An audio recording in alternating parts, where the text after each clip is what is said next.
I have a dream. I am happy to join with you today in what will go down in history as the greatest demonstration for freedom in the history of our nation. 50 years ago, a great American in whose shadow we stand today signed the Emancipation Proclamation. This momentous decree came as a great beacon light of hope to the millions of Negro slaves who had been seared in the flames of withering injustice. It came as a joyous daybreak to the end of the long night of captivity. But 100 years later, the Negro still is not free. 100 years later, the life of a Negro is still sadly crippled by the manacles of segregation and the chains of discrimination. 100 years later, the Negro lives on a lonely island of poverty in the midst of a vast ocean of material prosperity. 100 years later, the Negro is still languished in the corners of American society and finds himself in exile in his own land. So we have come here to dramatize a shameful condition. In a sense, we've come to our nation's capital to cash a check. When the architects of our republic wrote the magnificent words of the Constitution and the Declaration of Independence, they were signing a promissory note to which every American was to fall heir. This note was a promise that all men, yes, black men as well as white men, were guaranteed the unalienable rights of life, liberty, and the pursuit of happiness. It is obvious today that America has defaulted on this promissory note insofar as her citizens of color are concerned. Instead of honoring this sacred obligation, America has given the Negro people a bad check, a check that has come back marked insufficient funds. But we refuse to believe that the Bank of Justice is bankrupt. We refuse to believe that there are insufficient funds in the great vault of opportunity of this nation. So we have come to cash this check, a check that will give us upon demand the riches of freedom and the security of justice. We have also come to this hallowed spot to remind America of the fierce urgency of now. This is no time to engage in the luxury of cooling off or to take the tranquilizing drug of gradualism.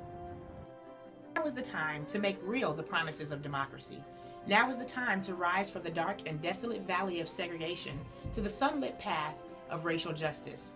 Now is the time to lift our nation from the quicksands of racial injustice to the solid rock of brotherhood. Now is the time to make justice a reality for all of God's children. It would be fatal for the nation to overlook the urgency of the moment. This sweltering summer of the Negro's legitimate discontent will not pass until there is an invigorating autumn of freedom and equality. 1963 is not an end, but a beginning. Those who hope that the Negro needed to blow off steam and will be content will have the rude awakening if the nation returns to business as usual. There will be neither rest or nor tranquility in America until the Negro is granted his citizenship rights. The whirlwinds of revolt will continue to shake the foundation of the nation until the bright day of justice emerges. But there is something that I must say to my people who stand on the warm threshold which leads into the palace of justice. In the process of gaining our rightful place, we must not be guilty of wrongful deeds.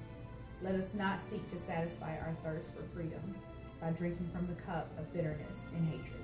We must forever conduct our struggle on the high plane of dignity and discipline. We must not allow our creative protest to degenerate into physical violence. Again and again, we must rise to majestic heights of meeting physical force with soul force. The marvelous new militancy which has engulfed the Negro community must not lead us to a distrust of all white people, for many of our white brothers, as evidenced by their presence here today, have come to realize that their destiny is tied up with our destiny, and they have come to realize that their freedom is inextricably bound to our freedom. We cannot walk alone. And as we walk, we must make the pledge that we shall march ahead. We cannot turn back. There are those who are asking the devotees of civil rights, when will you be satisfied?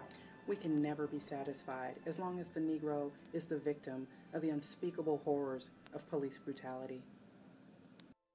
Never be satisfied as long as our bodies, heavy with the fatigue of travel, cannot gain lodging in the hotels of the highways and the hotels of the cities. We could not be satisfied as long as the Negro's basic mobility is from a smaller ghetto to a larger one. We can never be satisfied as long as our children are stripped of their selfhood and robbed of their dignity by science stating we cannot be satisfied as long as a Negro in Mississippi cannot vote and a Negro in New York believes he has nothing for which to vote. No, we are not satisfied, and we will not be satisfied until justice rolls down like the waters and righteousness like a mighty stream. I am not unmindful that some of you have come here out of great trials and tribulations. Some of you have come fresh from narrow jail cells. Some of you have come from areas where your quest for freedom left you battered by the storms of persecution and staggered by winds of police brutality. You have been the veterans of creative suffering. Continue to work with the faith that unearned suffering is redemptive. Go back to Mississippi. Go back to Alabama. Go back to South Carolina. Go back to Georgia. Go back to Louisiana. Go back to the slums and ghettos of our northern cities, knowing that somehow the situation can and will be changed. Let us not wallow in the valley of despair.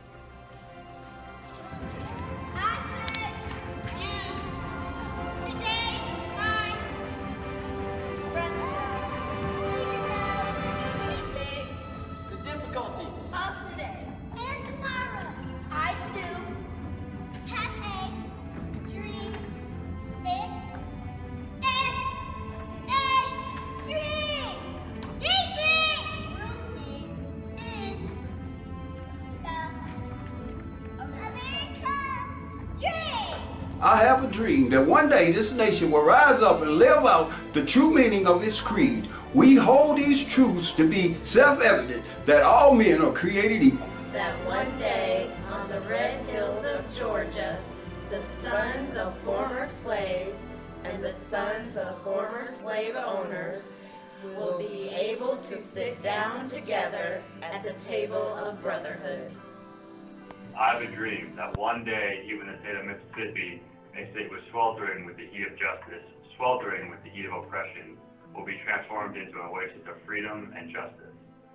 I have a dream that my 4 little children will one day live in a nation where they will not be judged by the color of their skin, but the content of their character. I have a dream today. I have a dream that one day, down in Alabama, with its vicious racists, with its governor having his lips dripping with the words of interposition and nullification, that one day, right down in Alabama, little black boys and black girls will be able to join hands with little white boys and white girls as sisters and brothers. I have a dream that one day every valley shall be exalted, that every hill and mountain shall be made low. The rough places will be made plain, and crooked places will be made straight. And the glory of the Lord shall be revealed, and all flesh shall see it together. This is our hope. This is the faith that I will go back to the South with.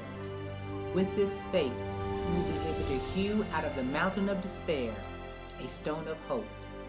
With this faith, we will be able to transform the jangling discords of our nation into a beautiful symphony of brotherhood. With this faith, we will be able to work together, to pray together, to struggle together, to go to jail together, to stand up for freedom together, knowing that we will be free one day. This will be the day when all God's children will be able to sing with new meaning. My country, 'tis of thee, sweet land of liberty, of thee I sing. Land where my fathers died, land of the pilgrim's bride, from every mountainside, let freedom ring. And if America is to be a great nation, this must become true. So let freedom ring from the prodigious hilltops of New Hampshire. Let freedom ring from the mighty mountains of New York. Let freedom ring from the heightening Alleghanies of Pennsylvania. Freedom ring from the snow-capped Rockies of Colorado. Let freedom ring from the curvaceous slopes of California. But not only that, let freedom ring from the Stone Mountain of Georgia. Let freedom ring from Lookout Mountain of Tennessee. Let freedom ring from every hill and molehill in Mississippi. From every mountainside, let freedom ring. And when this happens, and when we allow freedom ring, when we let it ring from every village and every hamlet, from every state and every city, we will be able to speed up that day when all of God's children, black men and white men, Jews and Gentiles, Protestants and Catholics, will be able to join hands and sing in the words of the old Negro spiritual, free at last, free at last. Thank God Almighty, we are free at last. I still have a dream